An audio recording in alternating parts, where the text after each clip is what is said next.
for me, this was the example that Josh and Chris offered that brought such clarity to that issue of agency.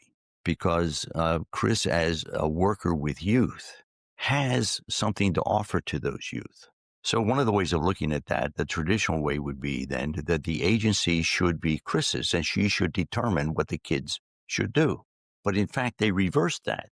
She may have been sitting with the treasures of the church, but she didn't start there. She gave the agency to the young people, and she did it through listening. Instead of Mhm. providing, she listened. And in the listening, she's asking herself, what does this person need to help take the next step?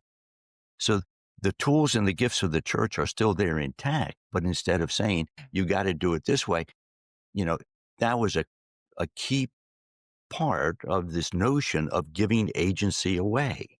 I don't think we were clear enough in the conversation with Tim about what agency and agenda are. And it's simple in my own mind that agency is simply the matter of who gets to decide. Who has the power in this situation to say what the next step should be? And agenda is what is it that we're going to pay attention to? So it's who gets to decide and what is it that we're going to pay attention to. So in this case, Chris is easily giving the agency to the young person to decide Mhm. what's important. And then she's there with the necessary resources. That for me is an overlay for a congregation. How does a congregation live in this kind of a cultural culture? One of the ways you do that is by giving your institutional agency away. Stop saying what you need from everybody else and start listening.